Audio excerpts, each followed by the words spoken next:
হৰে কৃষ্ণ হৰে হৰে হৰে ৰাম হৰে ৰাম ৰাম ৰাম ৰাম ৰাম। বিবেকৰ কণ্ঠস্বৰেই হ'ল ঈশ্বৰৰ কণ্ঠস্বৰ, বিবেকৰ কণ্ঠস্বৰেই হ'ল কৃষ্ণৰ কণ্ঠস্বৰ। আমি পালন কৰোঁ আৰু সেই সময়ত আমি বিভিন্ন তেনেকুৱা ভক্তপ্ৰাণ ৰাইজক আমি এই গীতাখন বিলাবলৈ চেষ্টা কৰোঁ। আমি তেনেকেই হৰে ৰাম হৰে ৰাম ৰাম ৰাম হৰে হৰে হৰে কৃষ্ণ কৃষ্ণ কৃষ্ণ হৰে হৰে হৰে রাম রাম রাম হরে হরে হরে কৃষ্ণ কৃষ্ণ কৃষ্ণ হরে হরে হরে রাম রাম রাম হরে হরে হরে কৃষ্ণ কৃষ্ণ কৃষ্ণ হরে হরে হরে রাম রাম রাম হরে হরে। ভগৱান শ্ৰীকৃষ্ণই কুৰুক্ষেত্ৰ সমৰত শ্ৰীকৃষ্ণ অৰ্জুনক কৈছিলে এই গীতাখন। সেই দিনটো গীতা জয়ন্তী হিচাপে আমি পালন কৰোঁ আৰু সেই সময়ত আমি বিভিন্ন তেনেকুৱা ভক্তপ্ৰাণ ৰাইজক আমি এই গীতাখন বিলাবলৈ চেষ্টা কৰোঁ। আমি তেনেকেই আমি মানুহৰ মাজত এটা কৃষ্ণ চেতনা ভাৱ জগাই তোলাৰ এটা প্ৰয়াস হয়।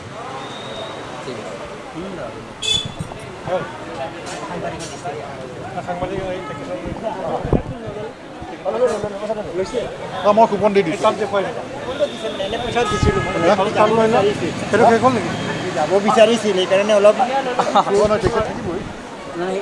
আমি ওলাই যাম বাৰু। এই হেৰি তাৰ ভিতৰততো ল'ব পৰা হৈছে আহক ভিতৰতো লৈ লওঁ নেকি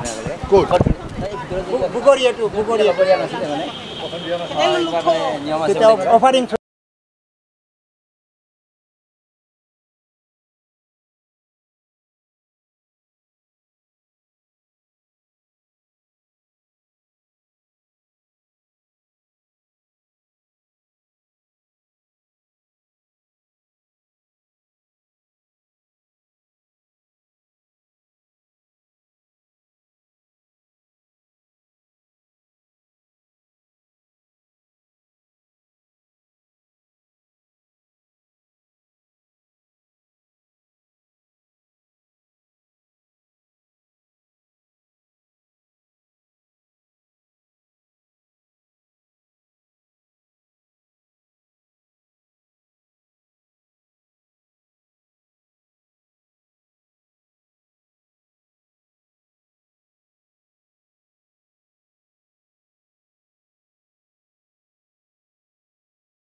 হৰে কৃষ্ণ হৰে হৰে হৰে ৰাম হৰে ৰাম ৰাম ৰাম ৰাম ৰাম।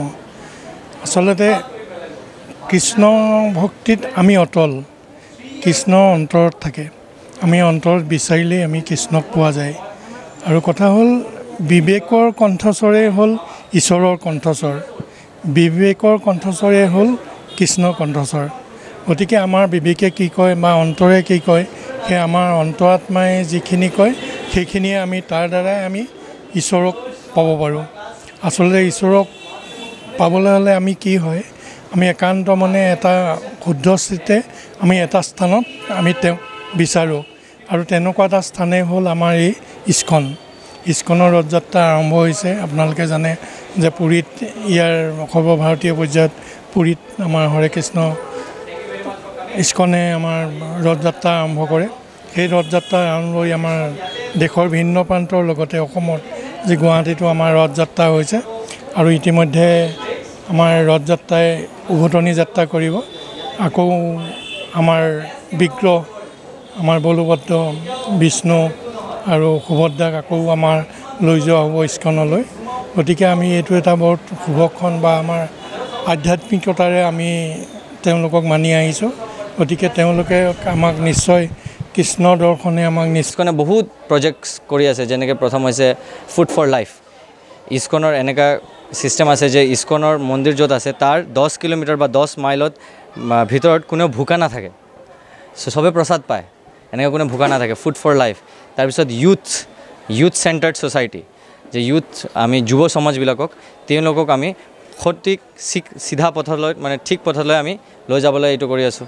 যেনেকৈ আজি বহুত ইউথছবিলাকক আমি চাওঁ যে ইহঁতে বহুত বেলেগ বেয়া বস্তুত সোমাই গৈ আছে। আৰু এইটোৰ কাৰণে যোন যুৱ সমাজটো হৈছে আমাৰ ছ'চাইটিৰ সবতকৈ বেছি গুৰুত্বপূৰ্ণ বস্তুটো। বিকজ এই যুৱ সমাজটোৱে আমাৰ ছ'চাইটিক মানে উঠাই ৰাখে বা ধৰি ৰাখে। তো এতিয়া যদি যুৱ সমাজে যদি বেয়া পথত গৈ থাকে তেতিয়াহ'লে আমাৰ সমাজটো বেয়া পথত যাব। সেইটো কাৰণে ইস্কনে বেছি গুৰুত্ব যুৱ সমাজক দিয়ে, যাতে আমাৰ সমাজটো যাতে ভালকৈ ধৰি ৰাখিব পাৰে। আৰু এতিয়া জগন্নাথ ৰথযাত্ৰা চলি আছে। তো এই জগন্নাথ ৰথযাত্ৰাটো হৈছে 9 দিনৰ কাৰ্যসূচী, যোনটোত 2টা দিন, প্ৰথমটো হয় ৰথযাত্ৰা আৰু লাষ্টৰ দিনাখন হয় উল্টা ৰথযাত্ৰা। আৰু মাজত 7 দিনীয়া ভাগৱত পাঠ হয় ইয়াতে। আৰু ভগৱানক এভৰিডে 56 ভোগ দিয়া হয়। এই ৰথযাত্ৰাটো বহুত আগৰ পৰা চলি আহি আছে, 90s পৰা চলি আহি আছে। আৰু এইটো পুৰীতো হয়। আৰু প্ৰভুপাদৰ কাৰণে, ইস্কনৰ কাৰণে আজি পূৰা অল অভাৰ ৱৰ্ল্ডত হৈ আছে। হৰে কৃষ্ণ কৃষ্ণ কৃষ্ণ হৰে হৰে, হৰে ৰাম ৰাম ৰাম হৰে। তুমি কেতিয়াৰ পৰা? মই 2014 পৰা ইস্কনত জড়িত আছোঁ। যেতিয়া মই এইটো মন্দিৰতে আগতে আহিছিলোঁ, তো মোক এজন ইয়াৰে টেম্পল ব্ৰহ্মচাৰী শ্ৰীপাদ সুদৰ্শন গৌৰচন্দ্ৰ প্ৰভু, তেওঁ এজন ইঞ্জিনিয়াৰ হয়। তো তেওঁ ইঞ্জিনিয়াৰ হোৱাৰ পিছত মই তেওঁৰ লগত কথা পাতিলোঁ। মোৰ বহুত কুৱেশ্যন আছিল যে কিয় আমি ধৰ্ম মানিব লাগে, কিয় আমি সনাতন ধৰ্ম মানিব লাগে, কি দৰকাৰ আছে, আমি কৃষ্ণকে কিয় ভগৱান বুলি মানিব লাগে, বহুতো দেৱী দেৱতা আছে। তো মই বহুত প্ৰশ্ন কৰিলোঁ যে এইটোৰ ভিতৰত ছায়েন্সটো কি। তো এইবিলাক বস্তু জনাৰ পিছত তেওঁ মোক বহুত কথা পাতিলে। তাৰপিছত তেওঁ মোক গীতা পঢ়িবলৈ ক'লে। মই গীতা পঢ়িলোঁ। অন্যান্য বহুত কিতাপ আছে, কিতাপ পঢ়িবলৈ ক'লে।